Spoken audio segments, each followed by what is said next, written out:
Okay.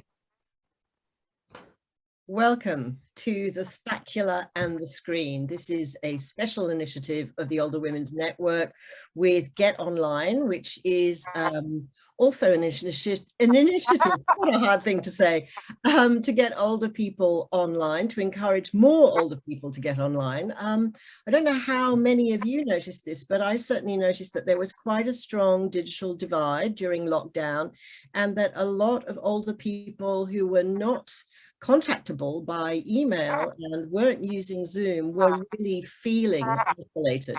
So it's great to be with you this afternoon. I'd like to start, first of all, by saying I'm Caroline Baum. I'm the ambassador for the Older Women's Network in New South Wales. And I would, of course, like to begin with an acknowledgement of country. I'm coming to you today from the south coast of New South Wales, from Dharawal country, the country of the Wadi Wadi people. Now, one of the things that has got many of us through lockdown has been cooking. And in some cases, that's been because we've had more time, or because we've just sort of felt a little bit bored and we wanted to learn something new. I found that I was increasingly cooking from Instagram, and I started following a few cooks that I met on Instagram who seem to specialize in dishes that don't take too long, or that can be left to slow cook for the day and make the house smell nice while they're cooking. And I particularly liked recipes where things could be prepared in a single baking tray with very easy to find ingredients. Now, this is where Belinda Jeffery is so close to my heart. She is one of the trusted and most favorite of my cookery writers. And I just love how her recipes are seasonal and very much about produce and not about fads. What I love so much about Belinda is that she hasn't bought into the idea of competitive cooking on TV. She's about flavor and good technique, and not about gussying up food to try and pretend that you're a chef when in fact you are a home cook. I love the fact that her kitchen is not a laboratory and not a stage, it's a kitchen. Belinda and teaches in the beautiful hinterland of Byron Bay, where she has access to great produce markets, very envious of that. And her new book, let me hold it up for you, is called A Year of Sundays, and I want to cook everything in it. And the interesting thing about it that made me think that this would be a perfect topic of conversation today is that it is directly drawn from her Instagram feed. So welcome, Belinda. Hello, Cara. Thank you for such a lovely introduction. Well, it's absolutely sincere. Now tell us about the idea for the book and the title, A Year of Sundays. Look, it came about because so many people were writing to me. I only post on a Sunday, basically on Instagram, because that's the only way I cope with doing social media. And I started to do it on a Sunday morning early, and I got a lot of people writing to me saying, we really love these posts and it'd be really nice to have them in a book. And it just kept on cropping up. And it was going around in my head, but I didn't quite know what to do with it or how it could be. And then my publisher, Julie Gibbs, came up to stay with us for a few days, just as she was coming to one of my cooking classes.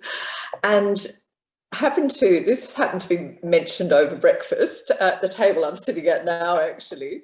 And Julie, immediately, I could see her eyes start sparkling. She gets that look in her eye when she likes an idea.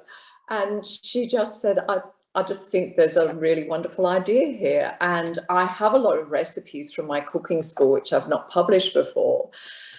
And so we decided to combine the two.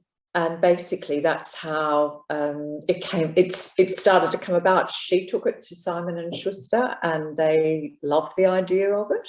And I suppose particularly the timing of it through lockdown. So that's what happened. Now, you said before that, the only way you could cope with Instagram was to post once a week. And I'm just wondering, at what stage did you start to engage with Instagram, and why did you do that? It was 5 years ago. I know exactly when it was, because it was when my salad book, my book before this, came out.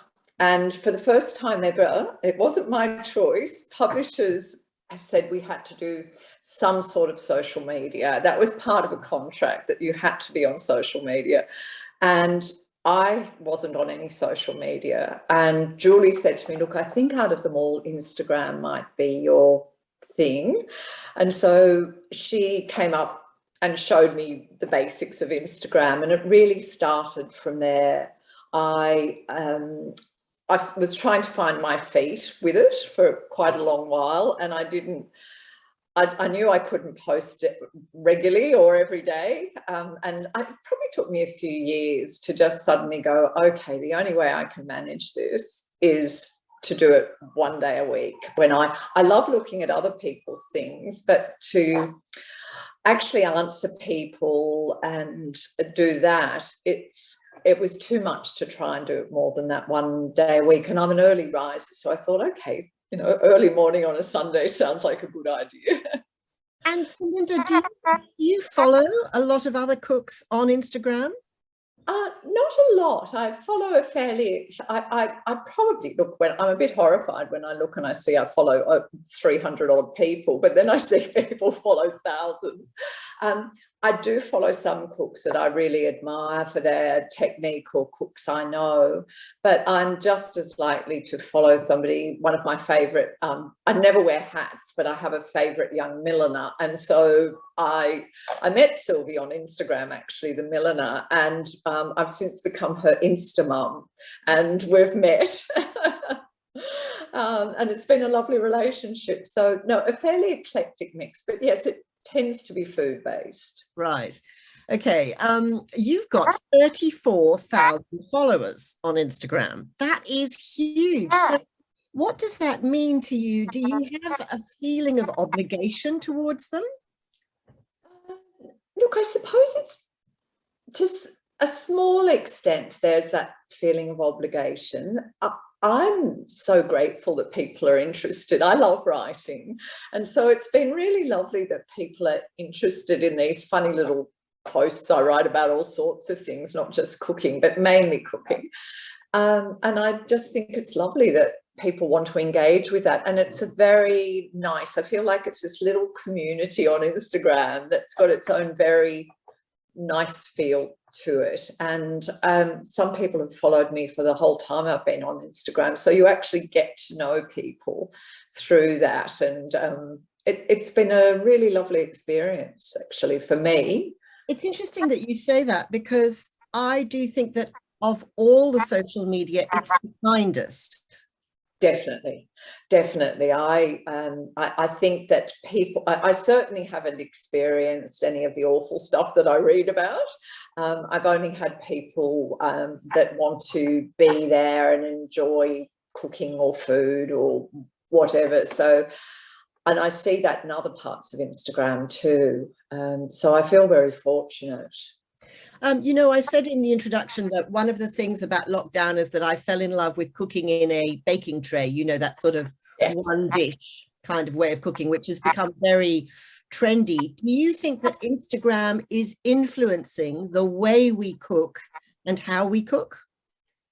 That's a really interesting question, actually. And I would have to say, yes, I do. I think it has a big, as print magazines or media do or have done in the past. I think now people see something on Instagram and they think, okay, I'm going to make that. I mean, I think the whole trend in baking that really has taken off in the last few years could probably be directly placed at Instagram's feed. It's been a fantastic thing for people to want to learn more. So yes, it's definitely has more influence now than ever before.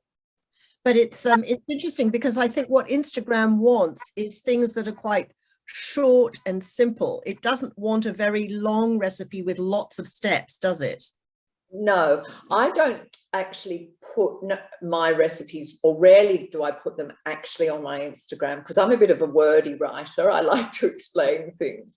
So what I'll do is do a link or put the recipe on my website. But sometimes, yes, it's just a short, simple recipe that will fit there. And I see a lot of people do that more now.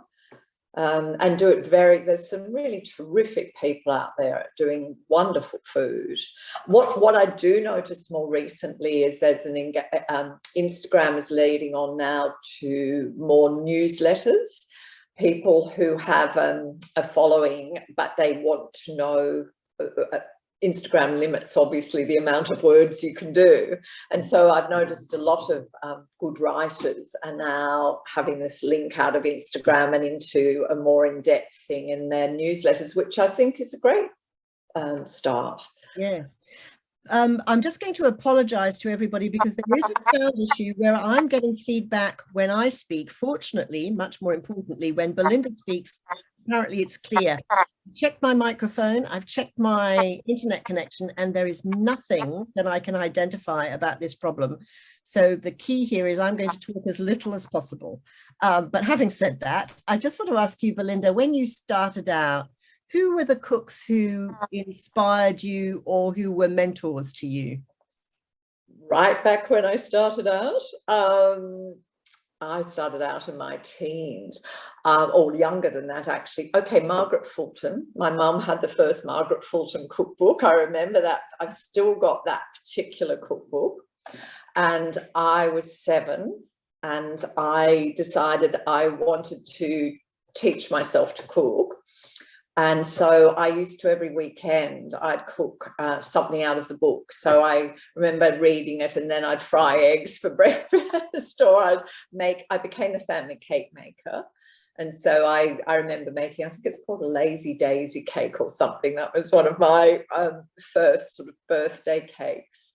So right back then, it would have been Margaret Fulton. My mum was a good cook. And as I got into my teens, she started going to cooking classes, which was the first cooking classes that had really started up in Sydney. So there were people like Greta Anna Toplitsky, who has some wonderful books that her son Martin has re-released a few years ago. There was a whole kind of group of those. So people like that. And then I was very fortunate to work with a couple of fantastic, a patissiere and chocolatier, whom I wrote about recently on Instagram, called Millie Sherman. And Millie was very volatile, huge heart. She was just a very interesting woman and extraordinarily skilled. And working with Millie, I was doing the baking, but she used to do the chocolates. Was just such a fabulous experience. And then I worked with some wonderful restaurants in Sydney. I think one that you know, which is Taylor's restaurant, and Taylor in McCulloch. And that was a beautiful Italian restaurant in Sydney, and I cooked with them. And that was probably one of my greatest learning experiences. They were both extraordinarily talented cooks, not trained, but the restaurant was beautiful, and it used to win all the awards, you know, right back then. So I was very lucky. I didn't work in the really tough restaurant environment that I know some of the young ones still do nowadays, and especially young women. I was lucky. I had mainly worked with women, and in a nourishing environment most of the time. And did you think of doing an apprenticeship overseas? No, I didn't. I was married when I was really young. So I was 19 when I met my husband and 20 when we got married, which was a bit of a surprise to both of us. And we were terribly broke. So I couldn't really afford to do anything other than, in fact, I used to race swimming, and I was a swimming teacher for a long time back then. That was my second job.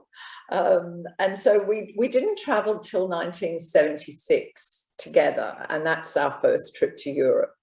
And I didn't do any stages over there in restaurants, but we had a combi van, and we traveled for about 9 months, nearly a year actually it was, through Europe. And every so often we'd stop somewhere where there was a restaurant that I knew of, and we'd appear out of the back of our combi van. We were usually in shorts and a t-shirt, and we'd appear out all dolled up to the nines to go to one of these restaurants for dinner. And we went to some, you know, Charles Barrier, these beautiful restaurants. So that was a wonderful experience. And then we went back, did the same thing some years later, and then as we got older, it changed a bit. So I didn't apprentice overseas anywhere. That's interesting. I love the image of you spilling out of your camper van in your dad rags.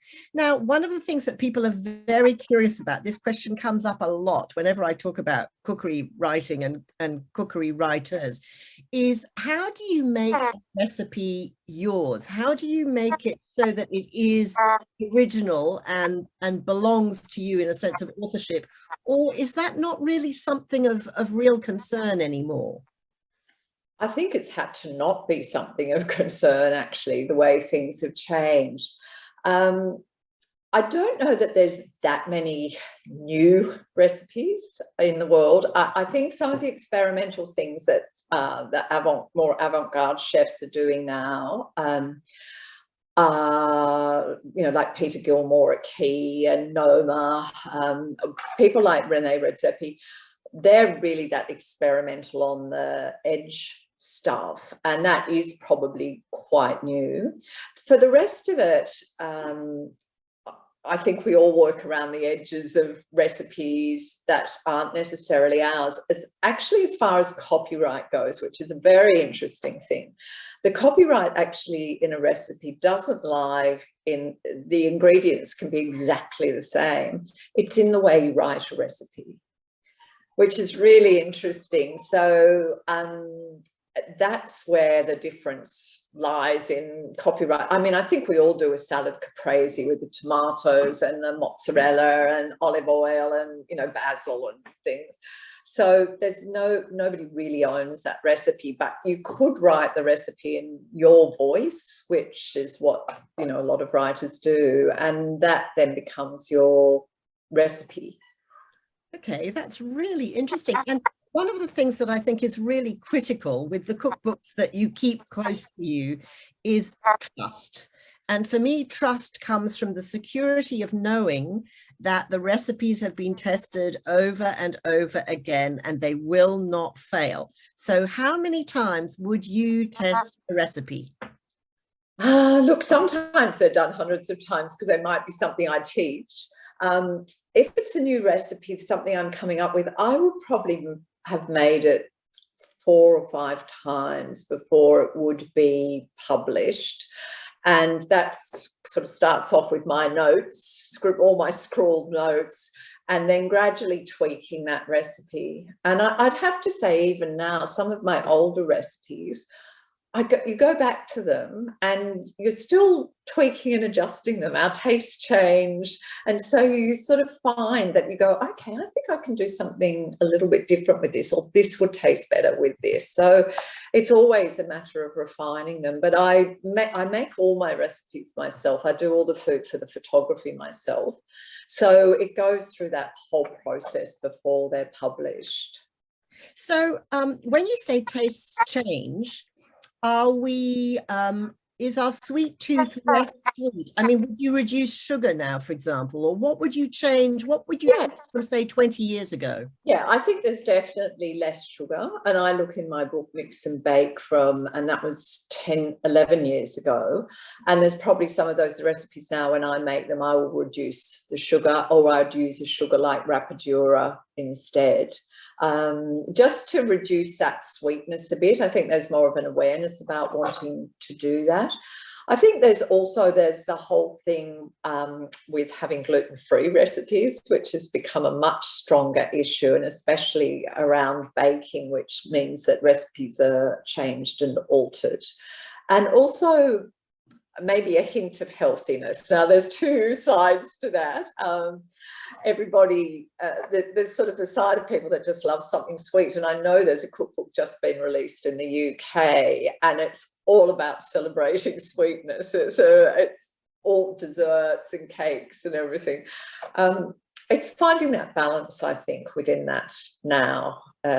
People like, if I make, I suppose I've always been the same, if I make a dessert with people coming, it's most likely going to be something like just a quick a crostata with fresh fruit in it that's just cooked, minimal sugar, and we'll have it with a dollop of the local crème fraîche, something like that. I tend to go for plainer desserts and sweet things.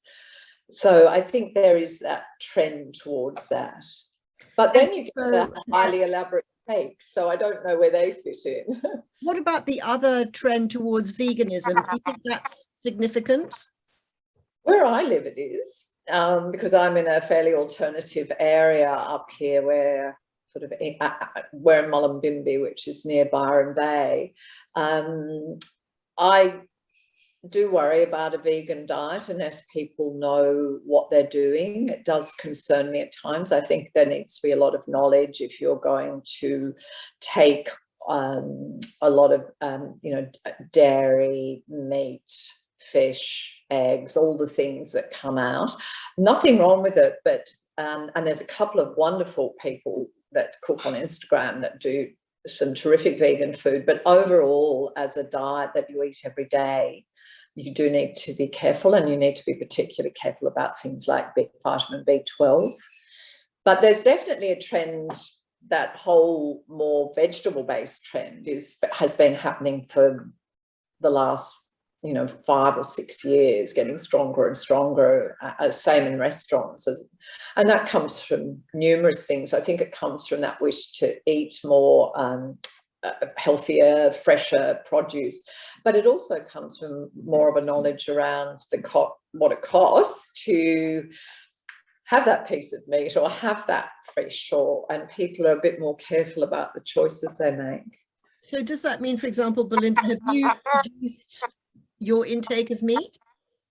I've never been a big meat eater, so we might go for 2 weeks and only have one meal that might have meat in it, or chicken, one or the other. We tend to have a fairly vegetable-based diet.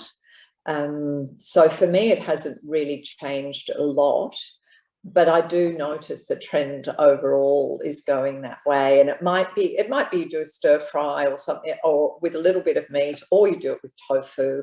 But the main ingredients are all those beautiful vegetables that go with it. Now, I'm just going to wave this book around again, because when I was reading the book, and one of the pleasures of this book is that you are such a beautiful writer. So there are not just recipes in here. There are beautiful sort of little Instagram-sized essays about produce or about seasons or thoughts about food. I was fascinated to see that you do occasionally abandon a recipe when it's not working. And I want you to tell us about a recipe that you've given up on because it just didn't come together. Oh gosh, there's been a few of those over the years.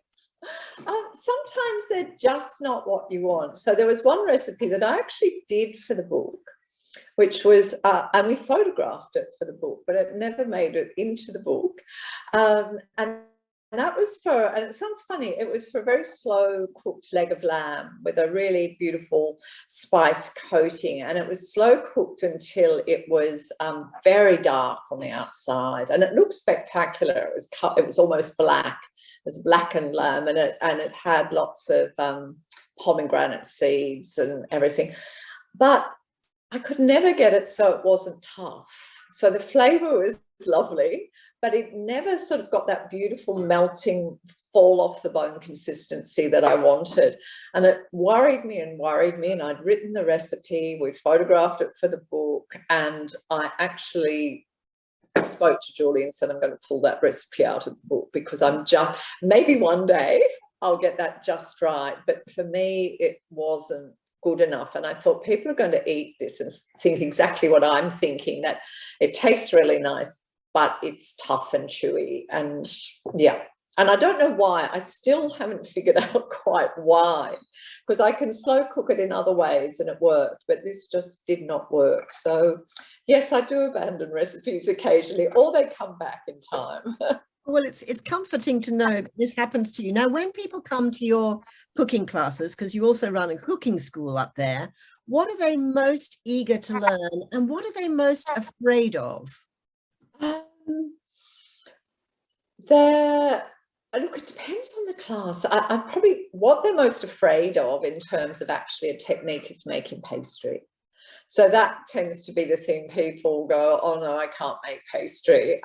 So I always try and incorporate something with pastry into a class, because I think once you discover how easy it is, and particularly just a quick short crust pastry, that it's such a fantastic thing to have in your repertoire. I mean, I'll make a tart for us. I just sort of make some pastry and I think, okay, what's in the garden, or what can I just throw into a tart for dinner tonight? And so that changes. We have that regularly and it changes all the time. So I think that's one of the things that people are most afraid of. Sometimes they're afraid of me, which I find is really amusing. I think I'm the least scary person, but sometimes people come in and they say, afterwards, they'll say to me, oh, I don't know what they're expecting, but they say, oh, I was so scared of cooking with you. And I think they thought I was going to be a dragon or something that was going to get really cross and rack them over the knuckles if something was wrong. And in terms of, so that's the fear. What the other one was, what they expect? Was that what you said? What they most want to learn, and I would have thought pastry would be it. Pastry is one. There is a contingent of bakers always, the ones who love to bake. Look, I think they want not a particular dish, although I'll use a dish as an example, is they want something that's simple, delicious, looks good, and isn't going to take them too much time, that they could use it if they had friends over and feel they can manage a meal around it. And so there is a pie I do which has an olive oil pastry, and with this olive oil pastry it's only a little ball like that when you make it, but what we do is roll it and pull it and stretch it like strudel dough, so it becomes this huge circle of pastry. And then we make a bit like a spanakopita filling, but with whatever greens are around. We use anything, herbs and greens from the garden and ricotta and goat's cheese, and fill that in and then pull this pastry up over it. I think I get the most comments from that in my classes, because it's something people go, it looks so eye-catching, it's delicious, kids eat it with all those greens, and it's got like a kilo of different greens in it, and it can be something that's fantastic for entertaining. So that's the sort of thing people want. Now, I make a distinction, I don't know whether you do, between what I call short order cooking, which is like, got to get dinner on the table in 25 minutes, and what I also call applause cooking, which is, you know, Saturday night having friends over. And I'm actually better at the applause cooking than the short order cooking, I think, because I'm not a parent. I think every parent has to manage some kind of short order cooking. Do you do a lot of menu planning for the week as a daily cook at home? Do you find that old-fashioned tradition of menu planning really helps? I don't do any menu planning. I'm afraid it's like, oh my God, it's nearly 6 o'clock. What are we going to have for dinner tonight? And that's where I mean, you know, fortunately I have my husband likes simple food. So I'll make a goat's cheese omelette and we'll have it with a salad. I'll make a risotto or some pasta, or those simple dishes that you sort of know that that's not going to take very long. Occasionally I'll plan, but I think some of that also comes from the fact that I'm often testing a recipe. And so I'll think, okay, I want to try that recipe this week. So I will slot it into a week and think, I'll get those ingredients and we'll have that. But I tend not to be particularly good at that, I must admit, Caro. I have sort of a stash of things in the pantry that I know I can throw together to, you know, I always have tuna in olive oil, I have black olive paste, I have capers, so I know I can make this really quick pasta sauce with those things. I'm more that kind of a cook. But a few people I know, and one that some of people may follow on Instagram, one is Snay Roy. And Snay is a fantastic cook, and she does a weekly section on her on her Instagram, and she does a whole menu planning for the week and how you can do that in a 2-hour block on a Sunday to kind of get your menus ready for the week. And I hugely admire her for that. She's really wonderful. I'm going to look at that, but Or 2 hours of menu planning sounds huge. But she just does the cooking. That's the cooking for it. She just gives you all the base. Like she says, you know, you make this base and that'll be for stir frying, you know, your cauliflower on Monday night, and this will be for Tuesday. And she does it exceptionally well. It's called Cook's Republic, her Instagram feed. Cook's Republic. Okay, we're all writing that down. I tell you, the idea I loved during lockdown from Lisa Goldberg from the Monday Morning Cooking Club was that you create lots of little plastic containers, your salad bar for the week. So you you grate up your carrots, you shave up some cauliflower, you know, all your veggies, you get them prepped so that they're in the fridge, ready, done, so that assembling a salad for lunch takes 5 minutes. And I love that idea. Oh, it's a great idea. And I saw Lisa doing that, and I just thought that was fantastic that she did. It's such a quick and easy thing to do. I tend to cook, what I do during, whatever I'm cooking, I suppose it comes from a restaurant background too. I tend to want to cook for a lot of people, even though there's only 2 of us sometimes. I sort of can't cook in small quantities, but I actually love that, because even if it's just something like we're putting eggplant on the barbecue, I'll cook extra. I always cook extra, because there's all these little things, that little containers in the fridge where you go, okay, I've got slow roasted tomatoes. I shoved a tray of those in the oven. We've got some leftover eggplant. And so they immediately, for lunch during the week, there's all these nice little tasty bits and pieces. And I think that's a really nice way to increase, you know, the variety in what you're having in the week. And Belinda, there's something particularly satisfying about leftovers in themselves. You feel so virtuous when something is left over, and so you don't have to start from scratch. There's something about leftovers. Often they also have more flavor on day 2 than they do on day 1. Oh, that's so true. I find that with most leftovers, I actually usually enjoy them more the day after I've made them. And there is that very nice feeling, you know, when you can actually clean out your fridge and you think, oh, we'll just put this all together. And sometimes we do that for dinner. We'll both sit there and say, this is it. And it's a funny eclectic mix. It might be on the plate, but we go, oh, this tastes really nice, actually, you know. But I agree with you about that, the next day and things tasting better. And I find when we have people to dinner, I suppose it's because if you're the one doing the cooking and there's people around the table and you're talking, I never quite enjoy the food as much as when the day later when you have it quietly and you can actually enjoy it. Absolutely. And there's no doubt with stews, curries and soups that they do take time to develop flavor. You talk there about, you know, always make more. So one of the things I've become obsessed with, kind of aspirationally, is to be the perfect freezer cook and batch cook and have, you know, things ready to go, like a basic, as you said, pasta sauce in the freezer. Are there other things that you think are staples of a freezer, like having a batch of homemade stock?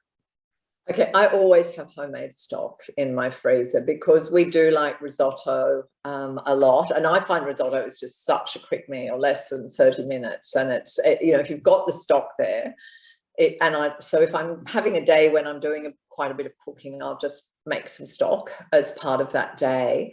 So I always have stock. I always have pastry.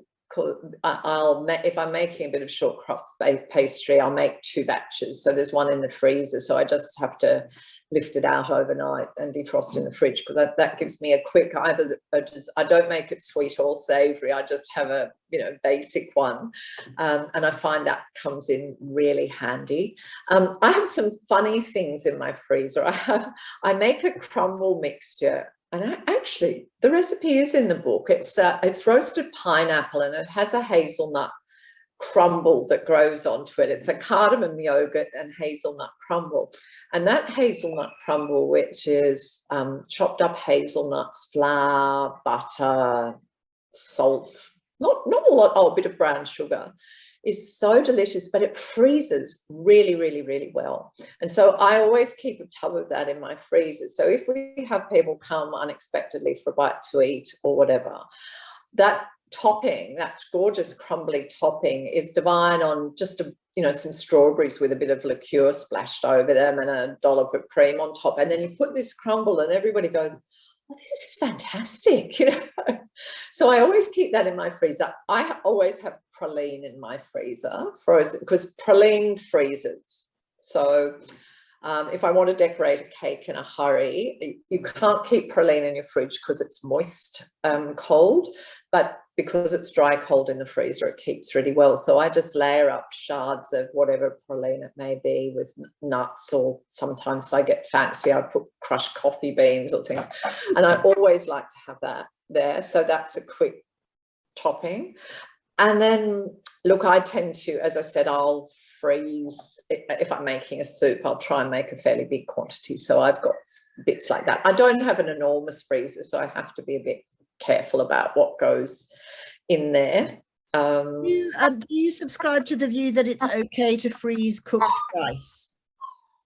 Sorry, that was our resident magpie, and I didn't hear you, Caroline. What was that? Cooked rice, can you freeze it? Look, I know people do. I can't. I'm always careful around cooked rice and keeping it for any length of time. Yes, it does freeze.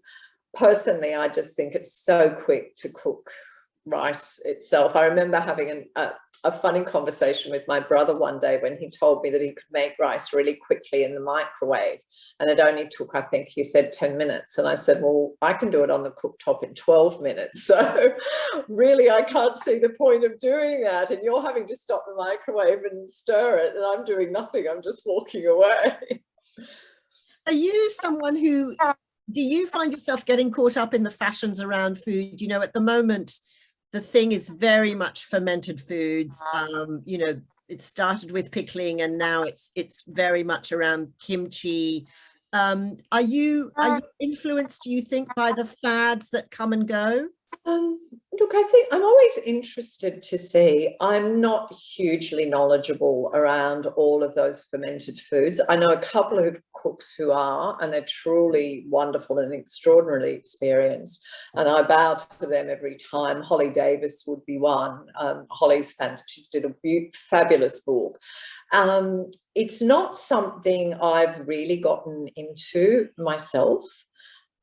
Some of those flavors, it's a bit like eating a real farmhouse cheese. When I take the lid off a jar of kimchi or some cabbage that's been, sauerkraut, I find that smell really difficult. And so I'm not that much into eating fermented foods. I know they're very good for me, and I do eat some, but I suppose in smaller quantities than I can buy them from we've got a lot of people in our local farmers market that sell them, and I figure they know a lot more than me about it. So if I'm going to buy something, because they sell fermented mustard. I mean, there's such an amazing range, but flavor profile wise, it's not really one of my favorites.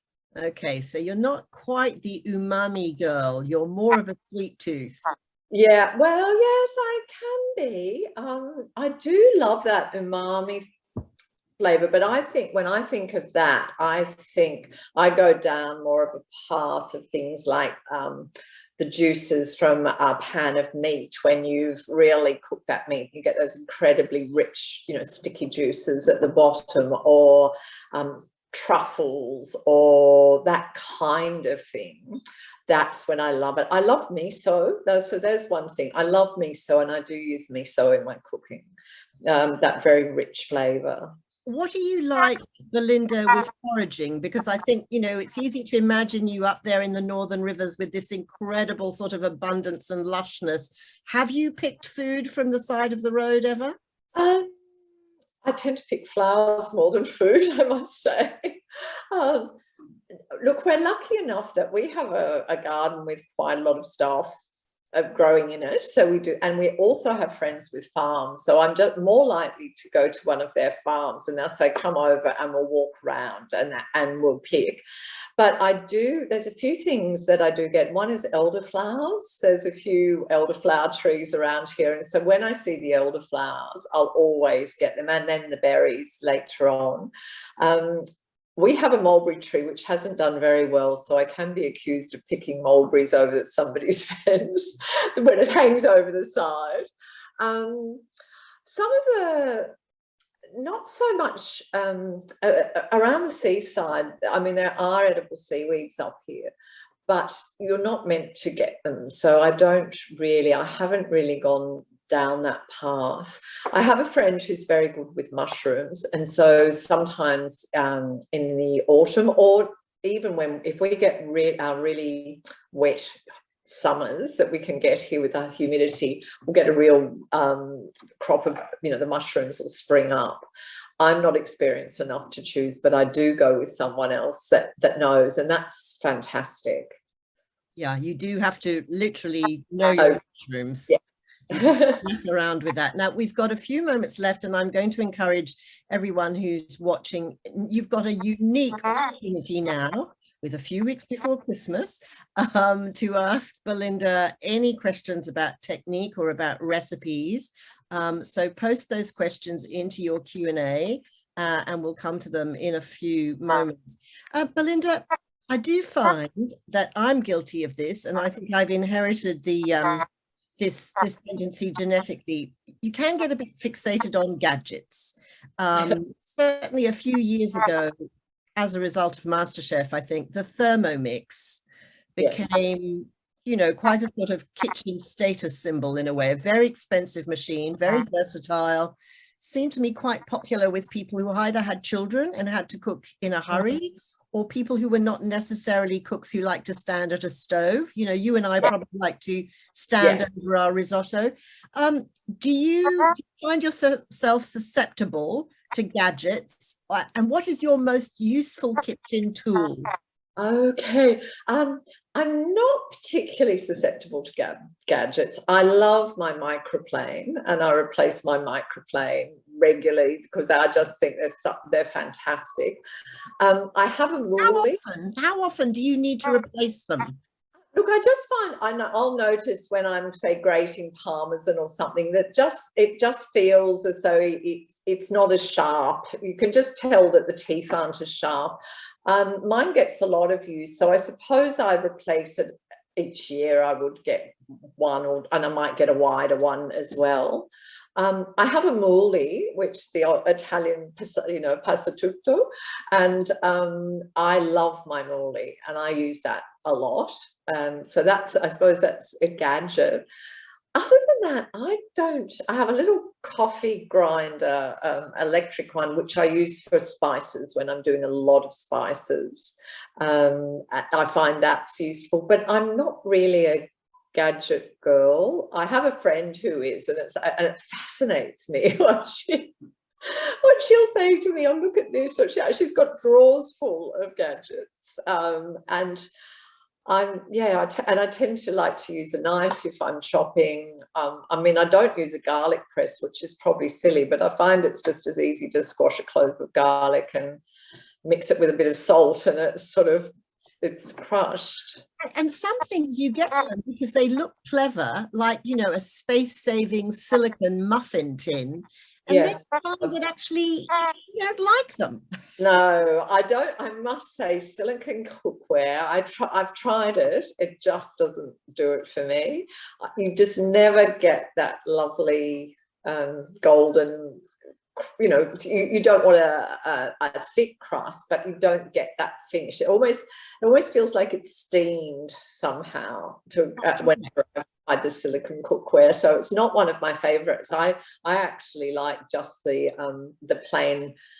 Well, they're now, what do they call them now? It's aluminium, but they're brushed. They're like a brushed aluminium because they're not dark tins either, those lighter tins. So you don't get a really dark crust on something when you're baking. Now, since I asked you about replacing the microplane, before we go to questions from the audience, I'm going to ask you, Do you have a non-stick pan? And if you do, how often would you replace that? Because Jamie Oliver says that he replaces his Teflon pans once a year.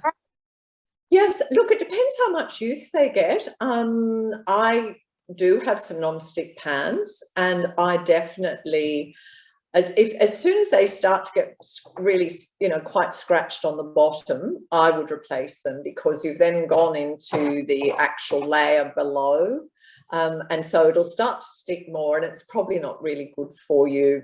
I think I worry that a bit of that Teflon-y, whatever coating is coming off. So probably like him, I tend to replace mine quite frequently. A really good, it's worthwhile just paying, I know we all say this, but a really good pan, it's just a joy to cook in. And I have a few, we use some beautiful pans in the cooking school, and so many people comment on them and how different it feels to cook in a pan that's a really good weight and doesn't stick. Yeah, I think those are the things that you buy in the sales, basically, those yes. pans. Now we've got loads of questions, Belinda. Oh, Rose has got a question which is very close to my heart.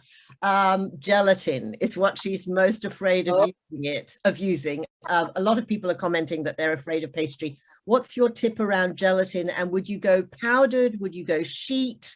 Talk us through gelatin.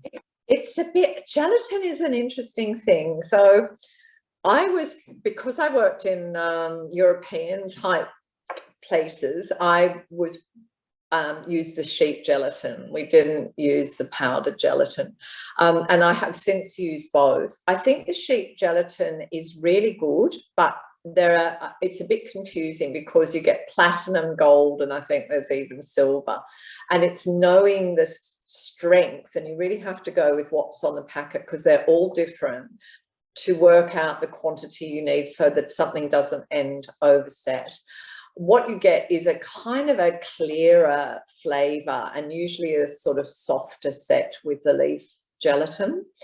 But I'm just as happy with certain things too. I tend not to use gelatin very much at all, but if I do, and it's just, I need only a teaspoon or something, I've got both in my cupboard, and I would use them both. But you do have to soak that leaf gelatin and then squeeze it out really, really well. Now, you live somewhere very humid with a very, very moist climate during the summer. Does that mean that, for example, if you're doing something like making a pavlova, that, the weather can really have an impact on beating eggs? Can you just talk to us about that? Yes, actually, I don't make pavlovas much in summer because it's so humid here that I know they're immediately going to get sticky. They just it never lasts long unless I'm going to be using it sometime fairly soon.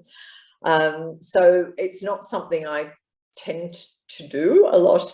What I do is make pastry in summer, but if I'm doing that, I put ice bricks on my bench first. Early in the morning, I get up, ice bricks on the bench, I cover it, and then I take them off and quickly wipe the bench dry, and then roll the pastry on the cool bench. And that way, I find I can, it doesn't get too soft before I've finished rolling it. So could you put a large pastry board, for example, into the freezer and chill it? Yeah, absolutely. Look, anything like that you can do when it's hot weather, when it's hot and humid. In the middle of the day here, I couldn't roll out a piece of short crust pastry. It just melts and it would stick. And I tend not to do it in my classes, in those really hot periods, because it's too difficult really for people to get it rolled quickly enough so that it doesn't become too soft to handle. Exactly. There are lots of questions here about pastry. Sally Holdsworth says, I hate gadgets and making pastry. Is there a quick trick to pastry or an easy tip? So I'm going to sort of short circuit her question and say, what about using frozen, rolled, ready-made, good quality pastry like a brand like Carême, which I find is an absolute godsend? It's fantastic. The Carême of all of them is fantastic pastry, and really that's great to use. I do keep it in my freezer, and occasionally I'll pull it out and use it. But I do think if I use a food processor in summer, Sally, to make pastry. But if you're doing it by hand, what you can do is get really ice cold butter, grate it on the coarse side of the grater, and then just quickly rub it in with your hands and add the iced water. And that grating and doing it that way makes it really quick, and it doesn't get too soft before you add it. And actually, if you find it's a really hot day and you're trying to roll pastry and it won't roll, it just keeps getting too soft, what you can do is put the pastry you've made back into the fridge, get it really, really firm, grate it on the coarse side of the grater, and then just press it into a tin and press it up the sides. And that way you're going to get the tin coated without it being difficult trying to roll it. Love that. That's brilliant. Thank you for that. There's a question here. I wonder what inspires your recipes and cooking. Is it mainly the local seasonal produce, or are there other things that you read or see or listen to? Look, I think it's a combination of the two. The local produce is fantastic, and we have just wonderful. We have 3 farmers markets within 20 minutes every week here, so we're very lucky. So yes, that's an inspiration.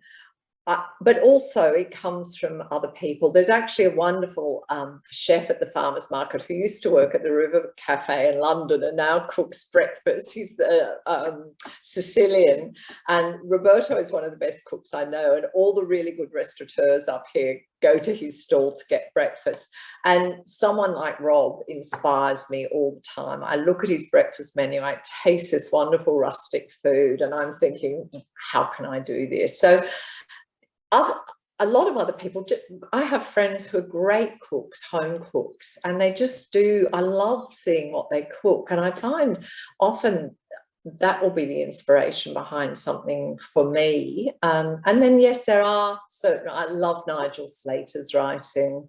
I just think he's such a wonderful writer. So, and Yotam Ottolenghi, I'm a big fan. So yes, there's other people too, and some funny, quirky little writers that I happen to like, you know, that probably aren't so well known, but they just have that way with food. They know how food should taste. Well, way with food and way with words. Mary Nelson wants to know about Millie Sherman. Do we spell that M-I-L-Y, Sherman? No, M-I-L-L-I-E-S-H-E-R-M-A-N.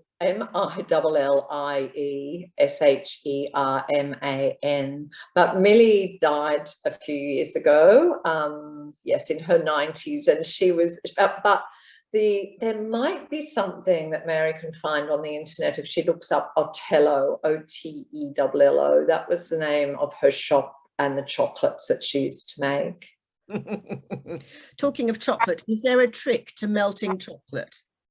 Look, you can do it in the microwave, and as long as you're very careful, it melts really well. I tend to, you just have to stop the microwave and give it a stir with it, but always use make sure your spoon is dry. Never use like a wooden spoon to stir chocolate, because it might have some damp in it, because anything damp will cause it to seize.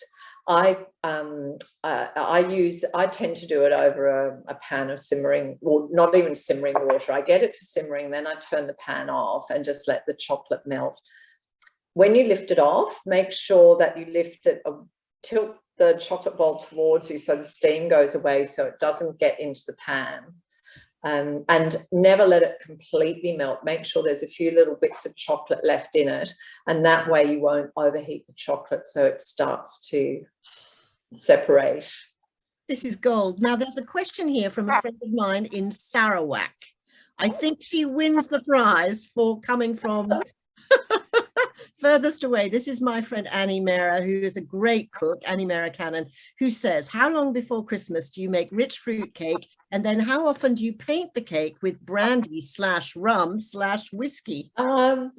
Well, you could make your cake right now if it's a really good rich fruit cake recipe, because it will only get better. Up there in that climate, you probably need to keep it somewhere very cool. And Look, I think if you were to make it now, every 2 weeks, a little brush over with it would be plenty. And just, you know, then wrap it back up again, and it'll be magnificent by Christmas time. You don't want it, just be careful you don't drown it. It's very tempting to just think, oh, I'll whack a bit more on, but it is very tempting to do that, but it can actually, if it gets too moist, the crumb will start to disintegrate. It's lovely to hear you've got a friend in Sarawak, and your friend, because I spent time in Sandakan, which on the coast of Borneo, so I know that area quite well. Well, I think that would be a very difficult place to make a pavlova. Yeah, it would. Several people, Belinda, really want to know what brands of cookware you use in your cookery school. So if we're saving up for those pans to buy during the sale, what are they?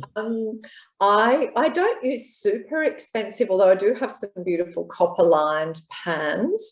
Now, oh gosh, I should go and have a look at them. I've completely gone blank, isn't it? For example, I'm a Scan Pan fan, and I buy those. Is that? Yes, I like Scan Pan, but I need to duck into my kitchen. I'm just trying to think what the brand is that we use in the cooking school, and they're absolutely fantastic. You can. If you want to go into your kitchen, I can just, you know, we can just fill for a moment. I can extol the virtue of a cast iron enameled Le Creuset pot, which is very good for things that you want to slow cook, or for example, quinces, which there's a recipe. Pan with me. Here we are.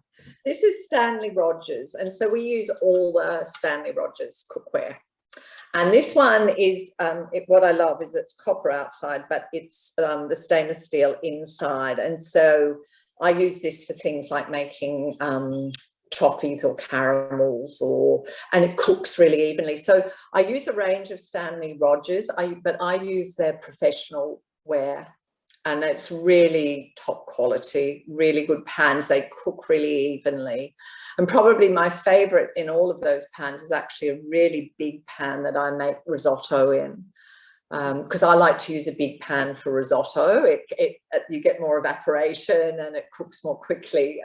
And so we use mainly the Stanley Rogers range in various forms in the cooking school. I'm making an asparagus risotto tonight, so I will take that into consideration.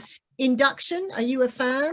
I am. We don't have it at the cooking school. I have gas at home, and we don't have induction up there. It's gas, but I've taught in a lot of cooking schools with induction, and it's so amazingly fast. It's it's so clean and it's so fast.